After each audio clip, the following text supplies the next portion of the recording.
아멘.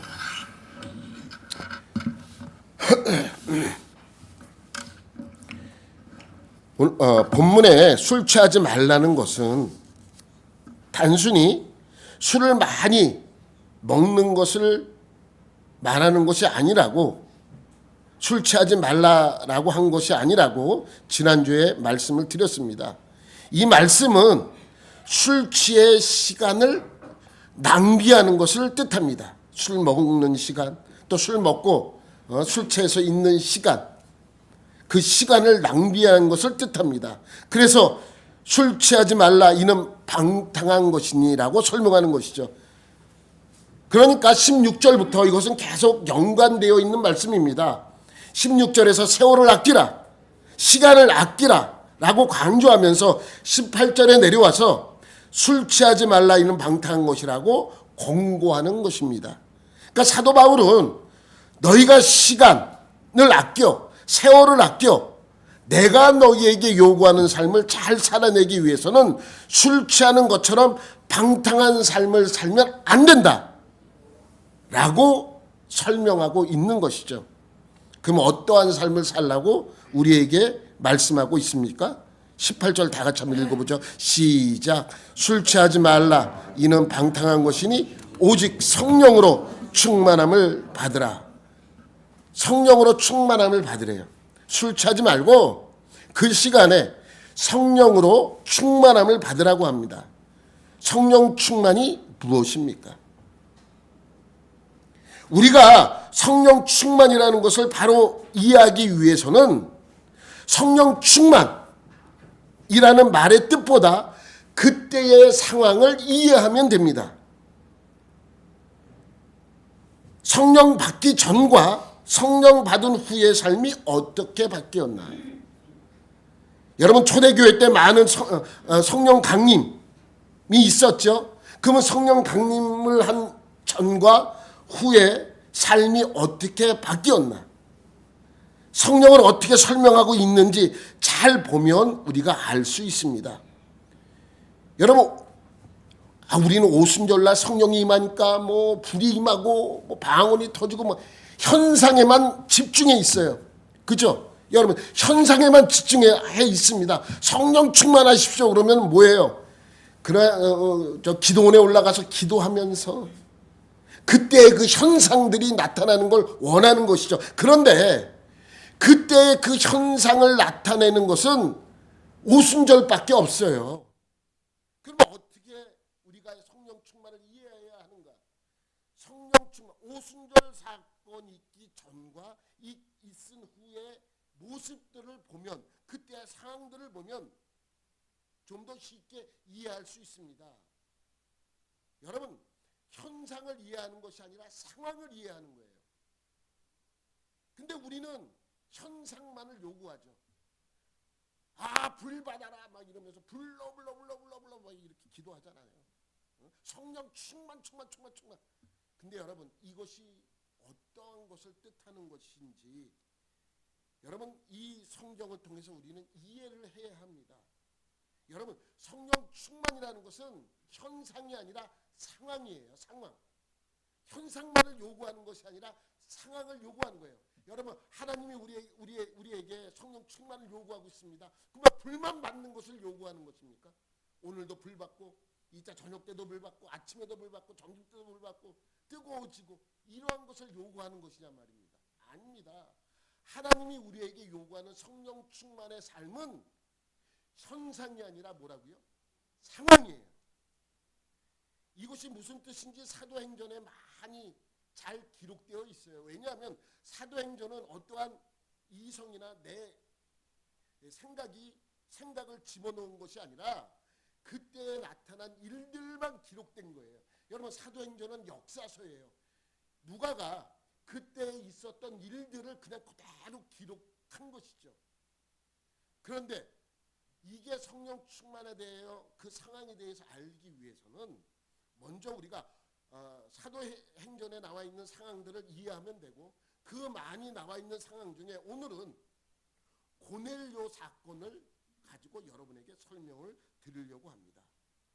여러분, 성령 충만에 관한 상황이 어떠한 상황인지 고넬료가 성령 받는 사건을 통해 여러분들에게 설명을 드리도록 하겠습니다.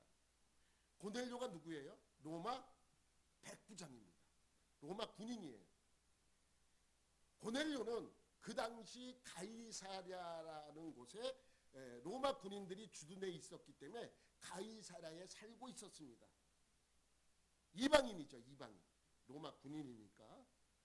근데 이 이방인이지만 하나님을 경외하고 하나님의 말씀을 지켜 행하는 자였습니다. 그래서 구제도 열심히 하고 하나님께 항상 기도하고 그랬던 인물이죠. 근데 어느 날 하나님께 기도하는데 환상 중에 천사가 나타나 뭐라 그럽니까?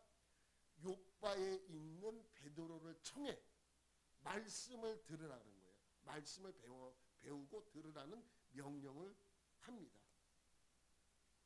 이 사건에 기록되어 있는 내용은 사도행전 10장에 기록되어 있어요. 그런데 이 사건이 나오는 상황을 우리가 여러분에게 제가 설명을 드리려고 합니다. 여러분 성경에 보면 사도행전 9장 앞에는 바울의 이야기가 앞에 기록되어 있어요. 바울이 예수님을 다메섹도상에서 만나서 회심하는 장면이 나오고 그 다음 31절부터 35절까지 중풍병자 애니아가 고침받는 사건이 나오고 그 다음에 36절부터 43절까지 죽었던 도르가가 살아나는 이야기가 나옵니다. 그리고 사도행전 10장에 가서 백부장 고넬료의 이야기가 나오는데 1절부터 48절까지 고넬료의 이야기예요. 1절부터 48절까지. 여러분 죽었던 도르가가 살아나는 이야기는 36절부터 43절 몇 구절 안 돼요. 중풍병자 애니아가 살아나는 사건은 31절부터 35절 몇 구절 안 됩니다. 그런데 이 이야기 애니아가 고침받는 이야기 도르가가 살아나는 이야기를 거쳐서 10장에 비로소 고넬료의 이야기가 나오는데 10장 전체가 1절부터 48절 전체가 백부장 로마의 군인이었던 백부장 고넬료의 이야기가 기록되어 있습니다. 아주 길게 기록되어 있죠. 여러분 이 이야기를 잠깐 우리가 생각하고 넘어가야 되는데 지도를 보면 여러분 예루살렘 기억 머릿속에 담아놓으세요. 예루살렘이 있고 루따라는 곳이 서쪽으로 조금 올라가면 루따라는 곳이 있어요. 그리고 조금 더 서쪽으로 가면 요빠라는 곳이 있어요. 지금의 텔아비브예요. 요빠가. 이 요빠라는 곳이 있고 요빠에서 가이사랴가 있어요. 가이사랴까지는 직선으로 한 50km 정도 됩니다. 그러니까 성인 남자가 열심히 12시간 정도 10시간에서 12시간을 걸어가면 갈 수 있는 거리예요. 하루 종일 12시간 아침에 출발하면 저녁 때 도착을 하는 거예요. 열심히 걸어가면 가이사랴에서 요빠에서 가이사랴까지 한 50km가 되고 요걸 머릿속에 담고 있어야 돼요. 예루살렘에서 사건들이 많았잖아요. 뭐 바울이 사람을 죽이고 스테반을 죽이고 뭐 막 이러한 내용들이 있었습니다. 그리고 나서 이 베드로가 예루살렘에만 있으니까 안 되겠다 싶어서 이제 루따라는 곳에 가요. 루따라는 곳에 갔더니 8년 동안 중풍병을 앓은 병자가 하나 있어요. 애니아라는 병자가 있었습니다. 그래서 그 병자를 위해 베드로가 기도를 합니다. 그랬더니 8년 동안 중풍병을 앓고 있던 그 애니아가 기도로서 고침을 받게 됩니다. 그래서 그것을 목격한 많은 사람들이 그리스도인이 돼요. 그런데 그때 마침 요빠에 있던 신실한 여제자 도르가죠. 여러분이 잘 아는 이름 도르가. 근데 다비다라고도 합니다. 다비다는 아람어예요. 아람어. 그리고 도르가는 헬라어입니다. 다비다를 헬라어로 번역하면 도르가가 되는 거예요. 이 열심히 신앙생활을 하던 도르가가 갑자기 죽어요. 그러자 사람들이 야 베드로가 마침 요빠에 와 있다 그러니까 루따에 와 있다 그러니까 얼른 가서 베드로를 모셔와서 우리 어떻게 기도 좀 받자. 그래서 사람이 요빠로 요바에서 롯다로 갑니다. 롯다에서 베드로를 데려다가 이제 요바에 오게 되는 것이죠. 그리고 도루가의 시신이 있는 방으로 들어가 다른 사람을 다 내보내고 베드로가 하나님께 기도하기 시작을 합니다. 사도행전 9장 40절이에요. 베드로가 사람을 다 내보내고 무릎을 꿇고 기도하고 돌이켜 시체를 향하여 이르되 다비다야 일어나라 하니 그는 눈을 떠 베드로를 보고 일어나 앉는지라. 베드로가 기도를 했더니 죽었던 도루가 다비다가 일어나게 되는 것입니다. 여러분 우리 잘 아는 이름 도루가 나 하지 않고 다비다라 그래요. 도루가야 일어나라 이래야 되는데 도루가라 그러지 않고 다비다야 일어나라. 다비다는 어떤 언어라고요? 아람어. 도루가는 헬라어. 아람어를 다비다 아람어였던 다비다를 번역하면 헬라어로 번역하면 도루가가 되는 거예요. 근데 굳이 헬라어로 글을 쓰다가 왜 갑자기 아람어를 갖다가 쓰고 다시 헬라어로 썼는가? 이상하단 말이죠. 여러분 왜 굳이 헬라어를 놔두고 아람어였던 다비다를 가져다 쓰는 것이냐 이 말입니다. 여러분 다비다야 일어나라 라고 하는 이름을 아람어로 하고 있는 것은 여러분 아람어로 다비다야 일어나라 라는 말을 어떻게 하는지 아십니까? 다비다 쿰 그럽니다. 들어보지 않았어요? 다비다 쿰 달리다 쿰. 달리다 쿰이 뭐예요? 소녀야 아이야 일어나라. 다비다 쿰은 다비다야 일어나라. 달리다 쿰 그러면 소녀야 아이야 어린 소녀예요. 어린아이야 일어나라 라는 뜻입니다. 그러니까 이 다비다 쿰이라고 하는 이 용어는 예수님이 했던 달리다 쿰을 리뷰한 거예요. 리뷰. 다시 보여주는 거예요. 내가 지금 비록 기도하고 있지만 이것은 예수님이 선포한 달리다 쿰을 가져다가 이야기하고 있는 것이죠. 그러면 우리가 다시 이 다비다 쿰에서 어디로 넘어가야 되냐면 달리다 쿰에 대하여 우리가 공부를 좀 해야 돼요. 여러분 좀 길지만 우리가 이 성경은 꼭 읽어봐야 되는 말씀이기 때문에 여러분과 함께 누가복음 8장 41절부터 55절까지 우리 다 같이 한번 읽어볼게요. 읽으면서 글자 색이 두 개로 나눠져 있죠. 두 가지 사건이에요. 넘겨보세요. 한번. 다시 파란색에서 원래 고동색으로 바뀌죠. 요거를 그러니까 다시 올리면 이걸 읽으면서 두 가지 사건을 우리가 이 말씀을 통해서 배워야 됩니다. 우리 한번 읽어볼게요. 시작. 이에 회당장인 야이로라 하는 사람이 와서 예수의 발 아래에 엎드려 자기 집에 오시기를 간구하니 이는 자기에게 12살 된 외딸이 있어 죽어가미러라. 예수께서 가실 때에 무리가 밀려들더라. 이에 12해를 혈루증을 앓는 중에 아무에게도 고침을 받지 못하던 여자가 예수의 뒤로 와서 그의 옷가에 손을 대니 혈루증이 즉시 그치어더라. 예수께서 이르시되 내게 손을 댄 자가 누구냐 하시니 다 아니라 할 때에 베드로가 이르되 주여 무리가 밀려들어 미나이다. 예수께서 이르시되 내게 손을 댄 자가 있도다. 이는 내게서 능력이 나간 줄 알미로다 하신대. 여자가 스스로 그에게 못할 줄을 알고 떨며 나와 엎드리어 그 손댄 이유와 곧 나은 것을 모든 사람 앞에서 말하니 예수께서 이르시되 딸아 내 믿음이 너를 구원하였으니 평안히 가라 하시더라. 아직 말씀하실 때에 회당장의 집에서 사람이 와서 말하되 당신의 딸이 죽었나이다. 선생님을 더 괴롭게 하지 마소서 하거늘 예수께서 들으시고 이르시되 두려워하지 말고 믿기만 하라. 그리하면 딸이 구원을 얻으리라 하시고 그 집에 이르러 베드로와 요한과 야고보와 아이의 부모 외에는 함께 들어가기를 허락하지 아니하시니라. 모든 사람이 아이를 위하여 울며 통곡하며 예수께서 이르시되 울지 말라. 죽은 것이 아니라 잔다 하시니 그들이 그 죽은 것을 아는 고로 비웃더라. 예수께서 아이의 손을 잡고 불러 이르되 아이야 일어나라 하시니 그 영이 돌아와 아이가 곧 일어나거늘 예수께서 먹을 것을 주라 명하시니. 여기서 밑에서 두 번째 줄 아이야 일어나라, 이게 달리다 쿰이에요.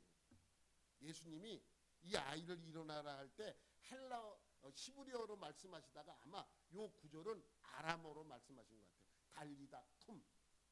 마가복음에는 그래서 두 가지로 번역을 해서 달리다 쿰 하시니 이는 번역하면 아이야 일어나라 하시니라 라는 것으로 이렇게 두 번이나 번역해서 설명하고 있죠. 그러면 여기서 아이야 일어나라 달리다 쿰 한 것이죠. 여러분 요 말씀을 보면 야이로가 등장을 해요. 근데 야이로의 이야기를 하는 도중에 무슨 사건이 중간에 껴 있어요. 12의 혈류증을 앓고 있는 여인의 이야기가 중간에 껴 있습니다. 그러니까 야이로의 딸을 구하는 사건을 기록하다가 중간에 이 12의 혈류증을 앓고 있는 여인을 껴있다는 이 이야기는 여러분 어떠한 의미가 있냐면 요거는 이 성경에 많이 등장하는 기법이에요. 샌드위치 기법. 어떠한 이야기가 있는데 그 사이에 무언가를 집어넣어요. 그러니까 중요하기 때문에 집어넣은 거죠. 그러니까 이 야이로의 이야기도 중요하지만 더 중요한 거는 파란색으로 기록한 12의 혈류증을 앓고 있는 여인의 이 이야기가 더 중요하다는 것입니다. 근데 이 두 이야기는 전혀 다른 이야기 같아요. 병 고치는 이야기는 똑같죠. 죽은 아이를 살아나게 한 것이나 12회나 혈류증을 앓고 있는 여인이 고침받는 그 이야기는 고침받는 것의 관점에서 보면 똑같은 이야기지만 여러분 이 이야기는 전혀 다른 이야기 같지만 같은 이야기예요. 여러분 혈류증을 고침받는 이 여인이 예수님의 무엇을 잡을 때 고침을 받았습니까? 옷가. 내가 노란 줄로 쳐놨잖아. 옷가. 옷가가 뭐예요? 옷가는 구약 성경을 비교해서 설명을 드리면 옷의 술을 뜻해요. 술. 여러분 유대인들은 탈릿이라고 해서 이러한 것을 쓰고 기도를 합니다. 알죠? 근데 이러한 옷의 앞에 끝에 부분에 보면 파란색으로 더 말아놨어요. 이게 옷술이에요. 옷술. 근데 근대에 와서 이것이 나와서 사람들은 기도할 때나 뭐 특별한 종교 행사가 있을 때 이것을 꼭 쓰고 다니거나 쓰고 기도를 합니다. 사진 보면 나와요. 근데 아니 위로 하나 올려. 근데 요건 뭐냐면 원래는 이러한 모양으로 되어 있어요. 옷의 끝에 이것이 달려 있었는데 이것이 약간 모양이 바뀌게 된 것이죠. 그래서 넘기면 그래서 과거에는 왼쪽 그림처럼 끝에 달고 사람들이 다녔는데 이것이 근대로 오면서 일반 옷에는 달기가 좀 힘드니까 이렇게 숄 같은 것을 만들어서 종교 행사나 기도할 때 이것을 쓰고 기도하거나 종교 행사에 참여를 합니다. 넘기면 나와요. 하나 넘기면 하나 더 넘겨보세요. 요 네 가지 하나 더 넘기면 그래서 종교 그림이 빠졌는 것 같은데 다시 올려야 돼요. 다시. 네, 다시 하나만 더 올리세요. 네, 그래서 옷에 이 술을 다는 거예요. 이 술. 그것이 옷가예요. 옷가. 근데 이것이 민수기에 우리 예전에 한번 여러분에게 설명을 드렸었죠. 민수기에 하나님께서 이스라엘 백성에게 명령을 합니다. 뭐냐면 옷에 술을 달라 그래요. 그러면 여호와께서 모세에게 말씀하시되 이스라엘 자손에게 명령하여 대대로 그들의 옷단 귀에 술을 만들어 청색끈을 그 귀에 술에 더하라. 이 술은 너희가 보고 여호와의 모든 계명을 기억하고 준행하고. 그러니까 이 청색끈은 뭐예요? 율법을 기억하는 표시예요. 옷의 술은 율법을 기억하고 행하라는 것입니다. 그래서 과거 많은 유대인들은 옷에다가 이러한 술을 달고 다녔어요. 옷 모양이 그렇게 생겼으니까. 여러분, 이거랑 거와 비슷합니다. 우리는 십자가를 섬기지 않아요. 십자가를 보고 뭘 느끼라는 거예요? 예수님의 십자가의 고통과 우리를 대속한 은혜를 기억하라는 것입니다. 십자가는 뭐라고요? 예수님의 십자가의 죽음을 기억하라고요. 십자가는 그래서 달아놓는 거예요. 십자가는 우리의 구원의 상징이 아니에요. 구원이 아니에요. 이거 신이 아닙니다. 이 십자가가 우상이 되면 안 돼요. 십자가를 보고 뭘 느끼라는 거예요? 예수님을 느끼라는 거예요. 이스라엘 사람들은 이 옷에 달린 술을 보고 뭘 느끼라고요? 율법을 느끼라고요. 하나님이 우리에게 알려주신 율법, 계명을 지키고 있는가 아닌가, 내가 행하고 있는가 아닌가, 그것을 늘 기억하라고요. 그래서 사람들이 옷에 술을 달아서 그것을 볼 때마다 내가 하나님의 말씀을 지키는가 지키지 않는가 생각하라는 것이죠. 그러니까 예수님도 당시엔 이러한 옷을 입고 있었던 거예요. 그래서 예수님이 갈 때 한 여인이 뒤에서 이 옷에 술을 잡은 거예요. 옷가에 있는 술을 잡은 거죠. 예수님은 이 술을 잡자 이 여인이 곧 고침을 받았어요. 고침을 받았어요. 술을 잡자 이 여인이 고침을 받았어요. 그러자 예수님이 뭐라 그래요? 누구냐? 누가 나를 만졌느냐? 라고 했더니 베드로가 뭐라 그래요? 아니에요. 사람들이 뒤에서 밀어서 그냥 밀려서 누가 예수님에게 손이 닿나 봐요. 이렇게 얘기를 해요. 그랬더니 예수님 뭐라 그래요? 아니야. 내게서 능력이 나갔단 말이야. 누구냐? 라고 말씀을 하세요. 그랬더니 그 이야기를 들은 이 여인은 두렵잖아요. 감히 누가 나를 만져? 누구야? 이런 거와 비슷하게 들리니까 이 여인은 어떻게 해요? 자수를 합니다. 제가 그랬습니다. 제가 그랬습니다. 그리고 엎드려서 말합니다. 뭐라 그래요? 내가 살고 싶어서 만졌습니다. 내가 고침을 받으려고 잡았습니다. 라고 이야기를 해요. 그때 예수님께서 뭐라 그래요? 계속 그 구절 보면 예수님께서 그렇게 얘기를 하는 거예요. 딸아, 네 믿음이 너를 구원하였으니 평안히 가라 하시더라. 요 사건은 우리가 잘 기억해야 돼요. 뭐냐면 이 12의 혈루병을 앓고 있던 여인이 살기 위하여, 병을 고치기 위하여 잡은 것은 뭐예요? 잡은 것은 옷의 술. 뭘 잡은 거예요? 옷의 술은 무엇을 상징한다고요? 율법. 율법을 잡은 거예요. 예수님 옷가에 달려있던 그 옷의 술, 율법을 내가 고침받기 위해서 율법을 잡은 거죠. 근데 예수님께서 뭐라고 말씀하세요?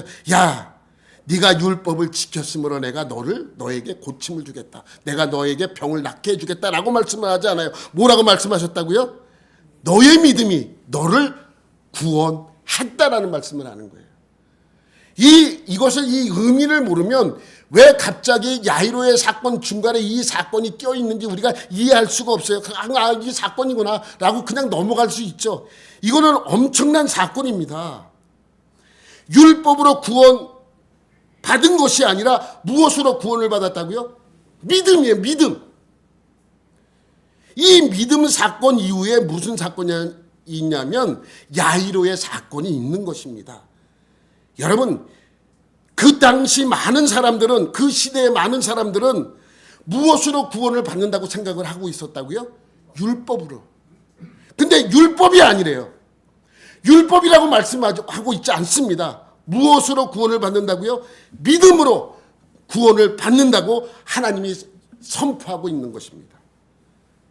그래서 12의 혈루증 앓고 있던 여인의 이야기, 그 다음에 나오는 야이로의 딸 이야기, 또 같은 의미의 말씀을 주고 있는 것입니다.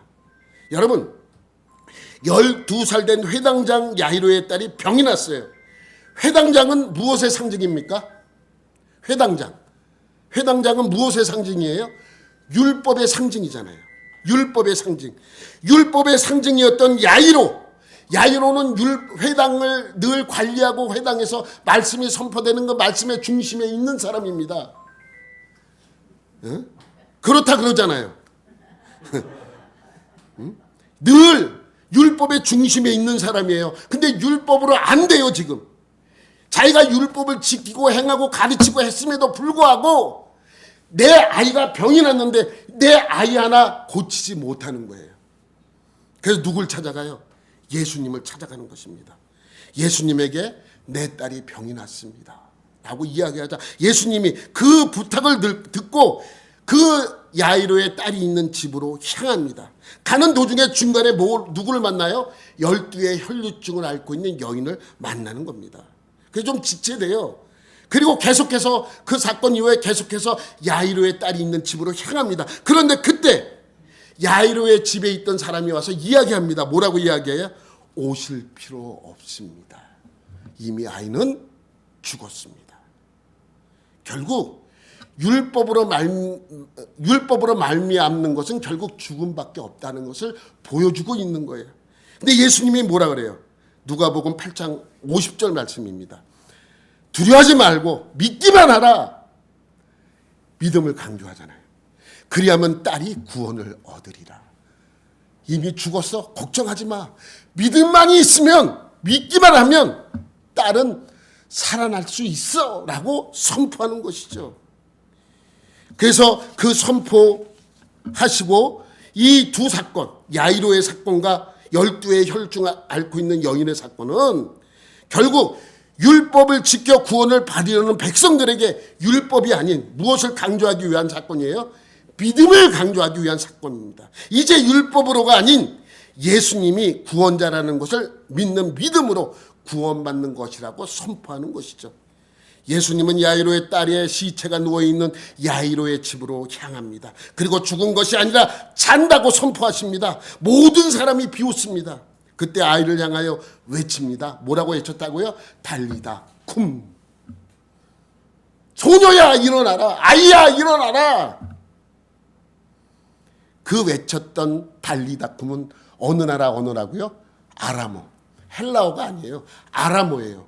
성경은요, 구약은 히브리어, 신약은 헬라어로 기록됐어요. 그런데 중간에 곳곳에 아람어가 섞여 있습니다. 왜냐하면 아람어라는 것은 포로로 가서 페르시아 지역, 그러니까 바벨론 지역에서 사용되었던 언어기 때문이에요.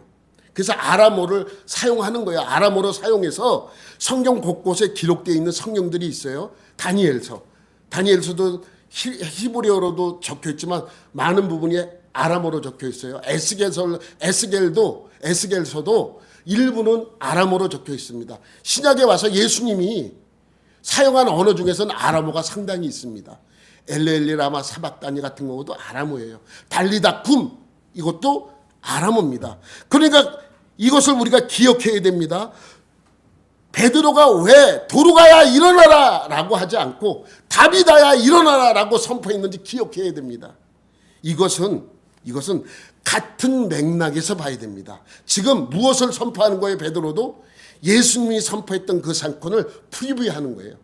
나도 예수님과 같이 믿음으로 구원을 받을 수 있다는 것을 너에게 선포한다는 그런 의미가 이 안에 포함되어 있는 것입니다. 여러분, 그리고 나서 9장의 도루가의 이야기가 끝나자마자 고넬료의 이야기가 나오는 거예요. 끝났다는 거예요. 뭐가 끝나요? 구약 시대는, 율법 시대는 끝났다는 거예요. 그리고 나서 10장의 고넬료의 사건이 언급되는 것입니다. 아까도 말씀드렸지만 고넬료는 로마의 백부장이에요. 이방인입니다. 그렇지만 이방인이지만 하나님을 경외하고 하나님의 말씀을 지켜 행하는 그러한 사람이었습니다. 그래서 구제도 열심히 하고 하나님께 열심히 기도했던 사람이에요. 사도행전 10장 1절부터 4절까지 볼게요. 시작.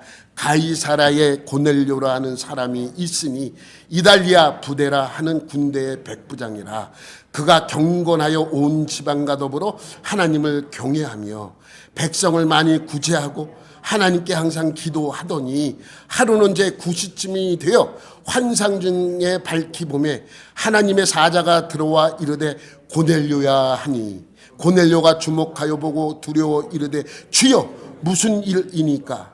천사가 이르되 내 기도와 구제가 하나님 앞에 상달되어 기억하신 바 되었으니, 제가 이유가 있기 때문에 줄을 쳐놨고 파란색과 노란색으로 이렇게 하는 것이죠. 이유가 있겠죠.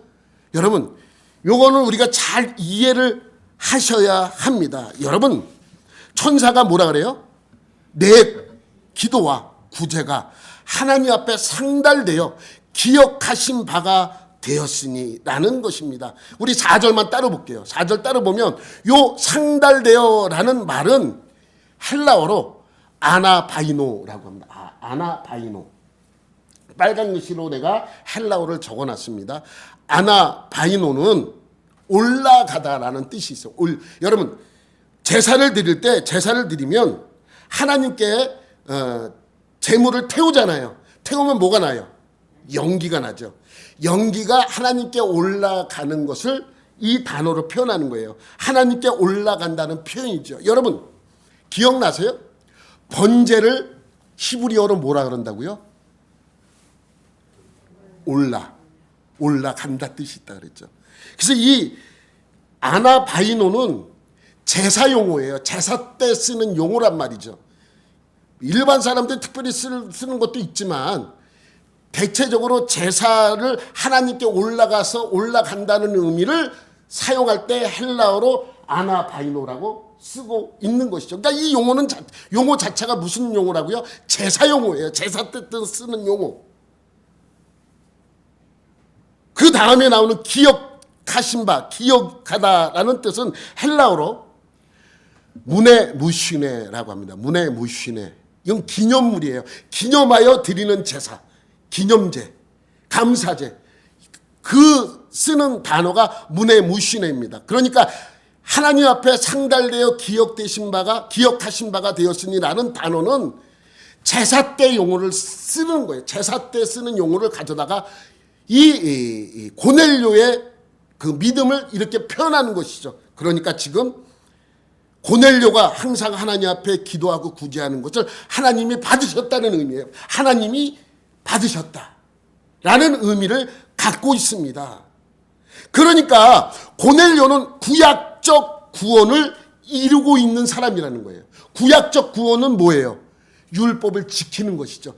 고넬료는 하나님 앞에서 구약적 구원을 이루기 위하여 구제하고 기도했던 사람이고 율법을 지켰던 사람입니다. 그래서 천사가 나타나서 너의 기도와 구제를 하나님이 받으셨어라고 선포하는 것이죠. 하나님은 그런 고넬료에게 요바에 있는 베드로를 데리고 와서 말씀을 들으라고 합니다. 여러분, 베드로는요 초기에 처음에 복음을 전할 때 이방인들을 좋아하지 않았어요. 그래서 이방인들에게 복음을 전하지 않았습니다. 근데 같은 시간에 요바에서 도로가를 살렸던 이 베드로는 하나님 앞에 기도 시간에 기도하고 있었어요. 그 기도 시간에 베드로에게 다시 천사가 나타나서 환상을 보여주며 이야기합니다. 부족한 짐승이 내려오는 사건이 다 아시잖아요. 부족한 짐승이 보지기에 쌓여서 내려와요. 그래서 잡아먹으라 그래요. 그랬더니 내가 이 부족한 걸 어떻게 해서 먹겠습니까? 아니, 부족한 걸 누가 정했어? 내가 정한 거야. 근데 내가 정한 내가 지금 먹으라 그러면 왜 네가 먹지 못하냐? 내 말을 왜 지키지 않느냐라고 혼나죠. 그리고 이방인들에게 가라고 명령하시는 것입니다. 여러분, 율법보다 더 중요한 것은 뭐예요? 하나님의 말씀이죠. 근데 지금 하나님이 말씀하고 있는데 율법을 비우들어서 난 못하겠습니까? 하는 바울의 모습, 베드로의 모습은 옳은 모습이 아니지 않습니까? 그래서 베드로는 그 말씀에 따라 이제 그 말씀이 뭐지라고 하고 있는데 갑자기 가이사랴에서 고넬료가 보낸 사람이 도착을 해요. 그래서 그 이야기를 합니다. 하나님께서 부정한 짐승, 이방인을 뜻하는 그 모습 속에 이방인들에게 가서도 복음을 전하라는 의미로 받아들여서 그 사람을 쫓아서 가이사랴로 올라갑니다. 아까 그 지도 기억하시죠? 요바에서 가이사랴로 올라가는 거예요. 가이사랴까지 한 50km가 돼요. 아침에 출발하면 저녁 때 도착을 해요. 거기에 도착을 했더니 사람들이 모여 있습니다. 몇 사람이 기다리고 있어요. 고넬료가 사람을 모아놓고 기다리고 있는 것입니다. 그래서 그 모여 있는 사람에게 베드로가 뭘 하는지 아십니까? 복음을 전해요. 복음을 전하기가 시작합니다. 그래서 예수님에 대해서 설교를 하다 그 설교가 마칠 때쯤 어떻게 돼요? 성령이 임하는 거예요. 사도행전 10장 44절. 베드로가 이 말을 할 때에 성령이 말씀 듣는 모든 사람에게 내려오시니. 여러분 꼭 여러분 오늘 집에 가셔서 내가 부탁을 10장 34절부터 읽어보시기 바랍니다. 10장 34절. 그러면 베드로가 선포한 설교의 내용이에요. 설교의 내용이 무엇인가? 그 설교의 내용 속에는 성령이라는 단어가 하나도 안 나와요. 여러분 성령 충만하시기 바랍니다. 예수 믿을 때 성령 충만해야 됩니다. 그러니까 성령 받으세요 라고 설교하지 않아요. 34절부터 보면 예수님에 대해서 설교해요. 예수님이 십자가에서 죽은 죽음의 사건과 부활한 사건. 그래서 하나님께서 그 예수님을 통해서 우리에게 구원을 베푼 그 은혜를 설명해요. 그랬더니 성령이 임한 거예요. 예? 여러분 예수님의 십자가의 죽음과 부활을 전했더니 예수님이 우리의 그리스도임을 전했더니 성령이 임한 거예요. 여러분 이건 잘 이해하셔야 됩니다. 내 안에 계신 성령의 충만해지기를 원하십니까? 그럼 어떻게 해야 됩니까? 내게 성령 충만케 하옵소서. 내게 성령 충만 불러. 그럼 성령 충만해집니까? 많은 사람들이 오해를 해요. 그 현상만을 강조하고 현상만이 성령 충만함으로 선포합니다. 아닙니다. 오순절날 성령이 임할 때 성령이 임하니까 불러 했습니까? 충만했어요? 아닙니다. 그때 나타난 현상이죠. 상황은 어땠습니까? 예수님의 십자가의 죽음과 부활을 그분이 우리의 구원자임을 선포한 것입니다. 뭘 선포했다고? 복음. 우리가 알고 있는 복음. 그러니까 성령 충만은 무엇입니까? 내 안에 예수님으로 가득 차 있는 게 성령 충만입니다. 여러분 예전에 내가 여러분에게 한번 들려줬던 예화인데 유명한 예화예요. 최권능 목사님. 이 목사님은 목사 안수 받을 때 머리가 좀 나쁘셨대. 기록에 그래요. 내가 그분이 평가하는 건 아니고 기록에 나와요. 머리가 좀 안 좋으셔서 졸업고사를 통과를 못했어요. 통과를 해야 목사 안수를 받는데. 그래서 담당 교수님을 찾아 기도했대요. 하나님 그래서 목사 안수 받게 졸업할 수 있을 줄 믿습니다. 예수님의 기도로 기도했습니다. 그러니까 아멘 했잖아. 교수님이. 그래서 허허 웃으면서 졸업시켜줬대요. 머리가 좀 나쁘셨대. 근데 이분이 오로지 최권능 목사님이 전한 거는 딴 거 없어요. 예수 천당만 가르쳐. 예수 천당만. 그러니까 어디에 가서도 이분이 설교는 오직 예수 믿고 천국 가라는 그 설교만 했대요. 그러니까 이분 안에는 예수로 가득 찬 거죠. 근데 일본 순사 놈들이 가만 놔두질 않아요. 신사참배를 강요하니까 안 한다 그러니까 잡아갔어요. 그래서 고문하기 시작합니다. 얼마나 고문이 심각한지 막 온몸이 다 너덜너덜해져요. 근데 그 고문 당하는 그 순간까지 그 고문하고 있는 사람들에게 복음을 전하는 거예요. 예수 믿고 천국 가라. 예수 믿고 천국 가세요. 당신도 예수 믿고 천국 가세요. 뭐 이런 놈이 다 했어. 막 그래 고문을 막 합니다. 그랬더니 예수 그러면서 기절했대요. 물을 확 던지니까 천국 그러면서 깨어났대. 그 기록에 나와 있는 예화예요. 여러분 이게 성령 충만입니다. 나를 찌르면 예수가 나와야 되고 다시 한번 찌르면 천국이 나와야 되는 내 안에 예수로 가득 찬 것이 바로 성령 충만입니다. 여러분 성령 충만했더니 사람들이 뭐예요? 성령 충만했더니 방언 기도하고 있습니까? 성령 충만했더니 병자 고치고 있습니까? 아닙니다. 성령 충만했더니 뭘 하고 있어요? 예수를 전하고 있더라 이 말씀입니다. 여러분 성령을 헬라어로 보혜사라고 합니다. 보혜사. 파라크레토스. 여러분 보면 나와요. 파라크레토스라고 하는데 이 파라크레토스의 뜻은 변호자, 돕는 자라는 의미가 있습니다. 그러니까 보혜사는요, 성령님의 이름이 아니에요. 역할을 뜻합니다. 성령님이 우리 안에 와서 하는 역할. 성령님은 어떤 분이다? 변호사이다. 성령님은 우리 안에 와서 돕는 자다 라고 선포하는 것이죠. 그러면 성령님은 누구의 변호사입니까? 예수님의 변호사예요. 성령 충만해지면 예수를 전하고 있잖아요. 그러면 우리의 변호사는 누구예요? 예수님이잖아요. 예수님은 우리에 대해서 변호해주고, 예수님은 우리가 변호해주는 거예요. 우리가 변호하는 건 아니죠. 내 안에 있는 성령님으로 말미암아 내가 변호하는 것입니다. 그래서 예수님도 성령님을 가리켜 또 다른 보혜사라고 선포하고 있습니다.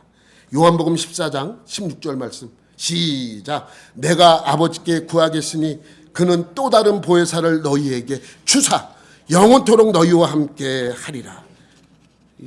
또 다른 보혜사가 누구예요? 성령님이잖아요. 그럼 원래 변호사는 누구라는 얘기입니까? 예수님이요. 또 다른 보혜사는 성령님이에요. 그럼 원래 보혜사는 누구라는 의미예요? 예수님이 보혜사예요. 그래서 성령 충만할 때 우리는 누구의 증인이 되는 겁니까? 예수님의 증인이 되는 것입니다. 요한복음 16장 13절 15절 말씀. 그러나 진리의 성령이 오시면 그가 너희를 모든 진리 가운데로 인도하시리니 그가 스스로 말하지 않고 오직 들은 것만 말하며 장래 일을 너희에게 알리시리라. 그가 내 영광을 나타내리니 내 것을 가지고 너희에게 알리겠습니다. 무릇 아버지께 있는 것은 다 내 것이라. 그러므로 내가 말하기를 그가 성령님이 보혜사가 내 것을 가지고 너희에게 알리시리라. 그러니까 성령님은 예수님의 것을 가지고 예수님을 증거하고 있는 것이죠. 그러면 오늘 본문으로 가서 18절 술 취하지 말라 이는 방탕한 것이니 오직 성령의 충만함을 받으라 라고 하는 이 성령의 충만함은 무엇이라고요? 예수로 가득 채우라는 것입니다. 그러니까 술로 호송세월 보내지 말고 예수의 이름으로 예수를 너희 안에 가득 채우라는 것입니다. 이게 성령 충만이죠. 잠깐만 성령 충만을 불러. 성령 충만. 그 성령 충만. 여러분 성령 충만해서 뭐 하려고? 성령 충만해서 할 수 있는 것을 성경은 설명하고 있는 거예요. 그렇다고 성령 불러 하지 말라는 건 아니에요. 그럴 수 있어요. 그 성령 뜨거워짐을 느낄 수 있죠. 그러나 그것이 주가 되면 안 된다는 것이죠. 그것이 내게 임하면, 성령이 내게 임하면 나는 뭐가 되어야 된다는 거예요? 주님의 증인이 되어야 된다는 것입니다. 여러분, 예수님께서 우리에게 약속하신 그 약속, 그 성령님이 이 땅에 오셔서 우리에게 임재하시면, 우리 안에 거하시며 영원히 떠나지 않아요. 한번 임한 성령님은, 그래서 예수를 믿고 구원받아서 그 체험한 사람들은 탕자처럼 바깥으로 떠돌다가 다시 돌아오는 거예요. 여러분, 그래서 14장 16절 다시 보면 이런 말씀이 볼게요. 14장 16절 영원토록 너희와 함께 있게 하리니. 영원히 우리와 함께 하신대요. 누가요? 성령님이요. 성령님이 우리 안에 오시면 영원히 떠나지 않아요. 그러니까 성령님은 예수님의 보혜사입니다. 우리 안에 있으며 우리 안에 있는 그 성령님은 떠나지 않아요. 그러면 왜 우리 안에 거하시면서 영원히 떠나지 않을까요? 왜 떠나지 않을까요? 떠날 수도 있잖아요. 떠났다 갔다 할 수 있잖아요. 여러분 구약시대는요, 성령님이 왔다리 갔다리 하셨어요. 왔다리 또 갔다리, 왔다리 갔다리. 근데 우리는 한번 오시면 영원히 떠나지 않는다 그래요. 왜 그럴까요? 우리 안에 거하시면서 구원의 보증이 되기 때문입니다. 에베소서 1장 13절 14절 시작. 그 안에서 너희도 진리의 말씀 곧 너희의 구원의 복음을 듣고 그 안에서 또한 믿어 약속의 성령으로 인치심을 받았으니 이는 우리 기업의 보증이 되사 그 얻으신 것을 속량하시고 그의 영광을 찬송하게 하려 하심이라. 우리 안에 거하시면 뭐 한다고요? 보증하는 거예요. 너는 구원받을 수 있어. 내가 보증해. 라고 하는 것이죠. 성령님이. 그러니까 내 안에 성령님이 계시면 구원을 보증해 주는 거예요. 여러분, 예수 그리스도의 장성한 분량을 만들어 가시는 것이 성령님이죠. 그 바로 대전환점이 성령 강림입니다. 구약시대에서 신약시대로 넘어오는 그 변환점이 성령 강림, 성령 충만입니다. 그래서 우리가 아까 보았던 성령 강림, 성령 시대를 미리 프리뷰나 리뷰를 해주는 것이죠. 다비다의 죽음이나 야이로의 딸의 죽음과 12해 혈류증을 앓던 여인의 이야기, 고넬료 이야기는 단순히 그냥 병 고치고 나았다라는 것을 알려주기 위한 것이 아니라 구약시대의 율법이 중심이었던 그 시대에 이제 신약시대에 성령이 중심이라는 그 대변환점을 설명하고 있는 것이죠. 여러분, 성령 충만하면 우리는 예수의 삶 속으로 우리는 들어가게 된다는 것을 설명하고 있는 것입니다. 성령이 임하게 되면 우리는 예수님과 연합하게 되어 가는 것을 말씀하고 있는 것이죠. 이것은 예수의 삶 속으로 우리가 들어가는 것입니다. 그 예수님이 어떻게 살았습니까? 고난받고 순환받고 죽어가면서도 원수를 용서하고 사랑하는 삶을 살아내셨던 그분처럼 우리도 그렇게 하라는 것이죠. 성령이 충만하다는 것은 바로 그 예수님의 삶을 우리의 삶 속에서 구현해내는 것을 성령 충만한 것이라고 설명할 수 있는 것입니다. 여러분 모두 예수님을 닮아 연합함으로 성령 충만하게 되시기를 예수님의 이름으로 축원합니다.